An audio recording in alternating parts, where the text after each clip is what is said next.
Hey guys, what's up? Welcome back to the channel. It's Cynicalex. And now today we got this post on the forums about Women's History Month celebration event.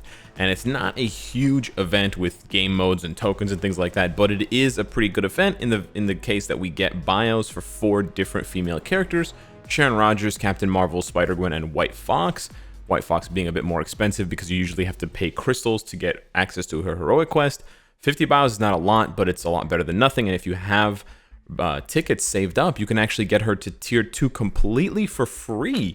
So it's actually pretty cool because 50 bios is actually going to allow you to get the character to at least 2 stars, and then you can use the free 3, 4, 5, and 6 star rank up tickets from the token events, and then you can use the mega tier 2 from another or the same token event, and bada bing bada boom, you got a free White Fox tier 2. It's very dope without spending any crystals at all. So make sure that you log into the game. This starts on the 7th, so you still have a couple of days, and it goes until the 14th or the 13th of March, depending on where you are. There's a couple of other things sprinkled in there. Again, it's not a huge event or anything, but I did want to highlight 2 things. The first thing is the White Fox bios, because 50 is legitimately enough to get the character all the way to tier 2 completely for free because of the way that, you know, 3 star and up rank up tickets all the way up to tier 2 tickets, or mega tier 2 tickets, excuse me, are available by trading in tokens with these events. So that's great. The second thing I want to talk about is the question of where female characters have gone in Marvel Future Fight in terms of being at or near the meta. And I say that knowing that the last tier 3 we got and the last 2 characters that I invested in were Rogue and Spider-Woman. I fully admit that it might sound a little bit confusing. You're like, Alex, I'm watching your channel and you're like simping over all these female characters, but now you're asking me where all the female characters go. Like, didn't X-23 just get her awakening, and like last month Valkyrie got her awakening? I mean, it seems like, and Moonstone before that, it seems like female characters are well represented in Marvel Future Fight. And to an extent, and in a way they are well represented, but as far as tier 3 goes, tier 3s go lately, especially before Rogue, we were, you know, basically in a male renaissance. And I say male renaissance because before that, it was a female renaissance. Now, I know that there's a very easy opportunity here to just slide into another conversation about like male versus female. I'm not really interested in that at all. I'm not looking at it from that point of view. I'm not pointing fingers. I'm not accusing Netmarble or Marvel Future Fight. There's no hidden agenda. There's nothing going on. Nothing like that. I just mean from a gameplay point of view, it's interesting to see how, you know, the meta changes. Of course, it always will change. That's how mobile games make money, by introducing new, stronger things. And sometimes the meta revolves around typing. You know, combat types were really good once upon a time, and then universals came, and then there was the blast renaissance, and then we had the speed renaissance, and then back to blast, and yada yada yada. Obviously, we're now in a universal renaissance for the most part. But now we're sort of seeing a gender-based renaissance because Jean Grey, Scarlet Witch, and a couple of other characters, Sharon Rogers and Luna Snow, were basically at the tippy top of PvE and PvP content for most of the last few years. There were a few exceptions here and there, but really until we started getting characters like Silver Surfer, like Immortal Hulk, like Sentry, Null, until we started to get these characters, most content was just basically dominated by a handful of characters, and a lot of those characters happened to be females. And now we've seen that these females, in particular Jean Grey, Luna, and Sharon, haven't gotten uniforms lately, and that's really been part of the reason why they haven't kept up. But even other characters like Captain Marvel, she never really dominated the PvE meta, but she was extremely good for ABX. She's still the best, but she's fallen behind in comparison to other characters, and she's basically gone out of the PvP meta. So it's interesting to see how male characters have just had this huge comeback, and basically we could see it coming, right? Because there were so many cool male characters that were just so weak and underdeveloped. Like, if you just take the characters on these 2 lines here that hadn't got a uniform and were just so pathetic: Star-Lord, Black Bolt, Ghost Rider, Loki, Thor, Gambit, Moon Knight. And I just chose the 7 characters that are in the game because, of course, prior to their introduction, Beta Ray Bill didn't even exist in the game as a character, so there's no uniform, there's no pathetic version of Beta Ray Bill. But those 7 characters, there were so many male characters that were just so weak. If you just scroll up one more line, you can see Venom, Hulk, and Carnage. All 3 of those dudes were like in the dumps, and they all got reworks last year, and they became amazing. Now, of course, we got some original new male characters that are really good. Like Namor was introduced and he's really good. Professor X was really good and he was introduced.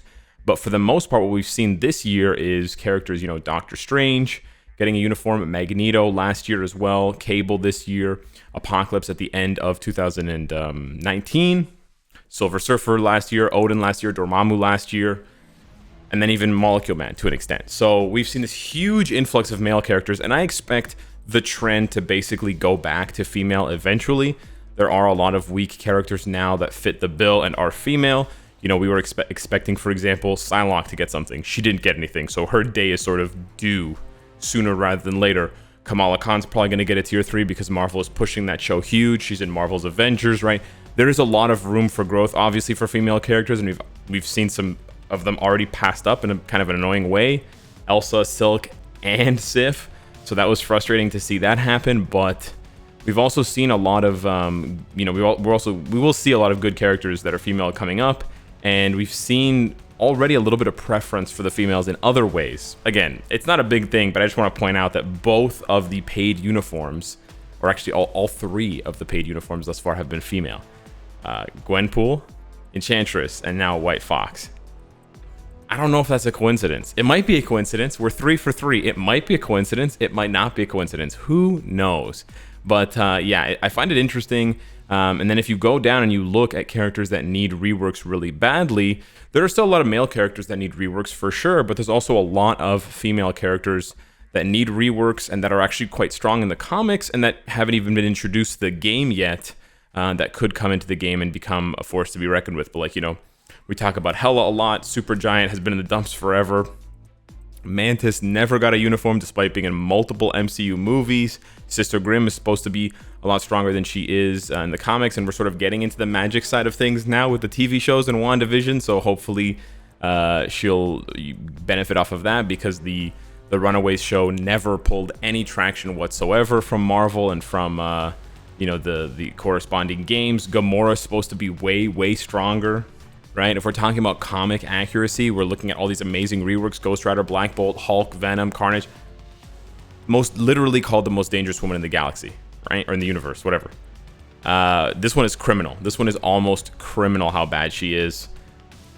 Elsa might never see anything, but, you know, Rescue, Moon Girl, Songbird, right? There's a lot. White Fox just got added to Marvel Strike Force, so there's another opportunity for them there. Victorious is not featured in that many comics, but if Doctor Doom ever gets anything, she's right there. She's his new right-hand woman, so she could definitely get an upgrade, and she's an interesting character because she has 2 passives and only 4 skills rather than just 1 passive. Morgan Le Fay got passed up, but when we had that Excalibur update, but again, she's right there, Darkhold and all this stuff, so she's right there with the possibilities, and there are way more. We honestly thought Quake was going to get something and she didn't, but I can see the sort of community shifting, and we're sort of satisfied or near satisfaction with male characters. So now a lot of people are looking. I mean, of course, there's still... Sorry, I didn't mean to interrupt you there, Dr. Doom, but of course there's still some male characters that people are hoping to see upgrades for big time, but the female characters definitely have a windfall coming at some point.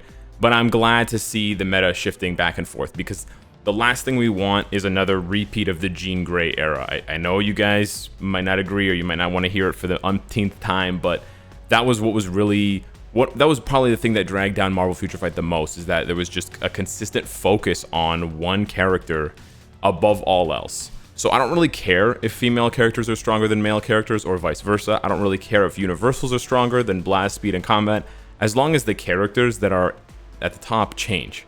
If it's always going to be Sentry, if it's going to be Sentry for the next 2 years, the game is going to suffer tremendously. So I'm pretty sure the devs have realized that by now, and they know that they can accelerate their updates, and they can accelerate their monetization. Like, they can make more money if they play the carousel a little bit more aggressively. Obviously, you don't want to go too fast. There has to be a healthy medium, but going a little bit faster for Marvel Future Fight with this many characters is better than going slower.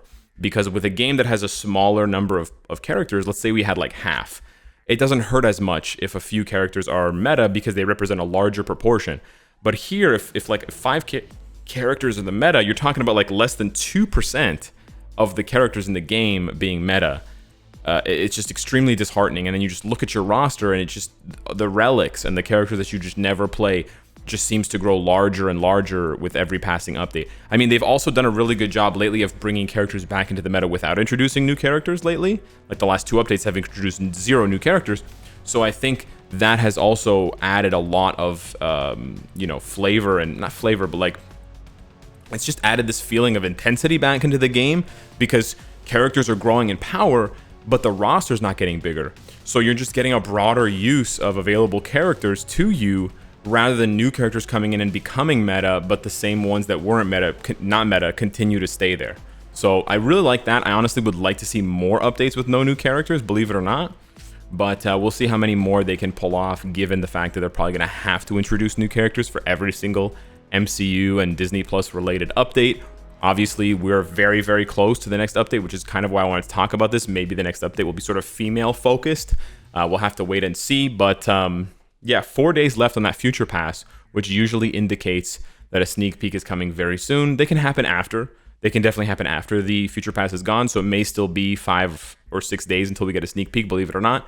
But if my math is correct, which I don't like to say very often out loud in public, the 16th or the 17th should be the update day, which means we should be getting sneak peeks relatively soon. So yeah, hit me up in the comments down below and let me know what you guys think of the Women's History Month celebration login event, and let me know what you think of the balance of power between male and female characters in the game. Do you think more, you know, female characters need to be brought to tier 3 rather than Awakened Transcended? Because I didn't talk about that too much, but that is a little bit more imbalanced as well. If you take a look at all tier 3s, like all tier 3 characters in the game not Transcended, the vast majority of them are male. Or do you think it's fine? Do you want more Transcended female characters since they're cheaper? Do you not care either way? I don't really care either way, to be honest with you. I just want as many characters as possible in this game, regardless of what their gender is, to be amazing. So yeah, thanks so much for watching, and I'll see you in the next one. Take care.